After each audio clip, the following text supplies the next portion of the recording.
ఇతడు ఎంత గొప్ప ప్రవక్త అంటే అన్న విషయాన్ని ఈరోజు మనం ధ్యానం చెబుతున్నాం. నా ప్రశ్న అర్థమవుతుందా? ఇలాంటి గొప్ప ప్రవక్త ఎవరా ప్రవక్త?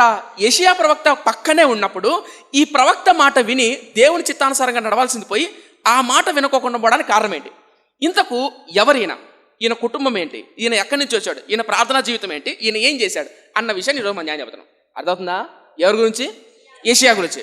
ఇంక మీరందరూ వెళ్ళి కూర్చోండి, నాయన ఇంక మీరు వెళ్ళి కూర్చోండి, అంతే అయిపోయి. నువ్వు ఉండు.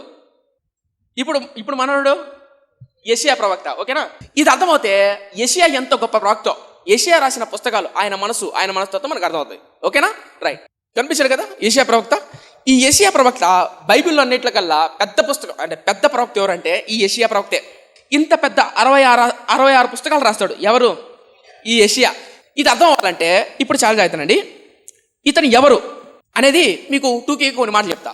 ఈ యెషయా ప్రవక్త రాజవంశానికి చెందిన వాళ్ళే. అంటే అర్థం చెప్పాలంటే బైబిల్లో లేదు కానీ కొన్ని యూదా మత గ్రంథాల్లో, అంటే కొన్ని యూదుల చరిత్ర గ్రంథాల్లో, యూదా ప్రతులలో ఉన్నటువంటి విషయం ఏంటంటే ఈ యెషయా ఎవరంటే ఆమోజు కొడుకు.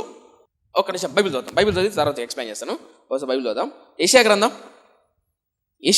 1వ అధ్యాయం 1వ వచనం. ఉజ్జియా, కనిపించిందా? ఉజ్జియా, యోతాము, ఆహాజు, హిజ్కియా. ఎవరు వీళ్ళు? రాజులు, యూదా రాజులు. రైట్. ఉజ్జియా, యోతాము, ఆహాజు, హిజ్కియా అను యూదా రాజుల దినములలో యూదాను గుర్చియు యెరూషలేమును గుర్చియు ఆమోజు కుమారుడైన యెషయాకు కలిగిన దర్శనములు. కనపడిందా? ఎవరు కొడుకంటైనా? ఆమోజు కుమారుడు. రైట్. సో యెషయా ప్రవక్త వాళ్ళ నాన్నెవరు? ఆమోజు. ఈ ఆమోజు ఎవరంటే ఈ అమజ్జా ఉన్నాడే, ఈ అమజ్జా బ్రదర్. అర్థం కాలేదా? అర్థమైందా? ఇది బైబిల్లో లేదు కానీ యూదా ప్రతుల గ్రంథాల్లో ఉన్నటువంటి విషయం ఏంటంటే ఈ అమజ్జా, ఈ ఆమోజు అన్నదమ్ములు. అర్థం కాలేదా? ఈ ఆమోజు యొక్క కొడుకే యెషయా. రైట్. ఈ యెషయా రాజవంశంలో, రాజు కుటుంబంలో పుట్టినవాడు. ఇప్పుడు పేదవాడా ధనవంతుడా? ధనవంతుడే. అందుకనే మంచి విద్య, మంచి పాండిత్యం, మంచి డబ్బు, మంచి హోదా, మంచి పలుకుబడి కలిగిన వాడే ఎవరు? యెషయా.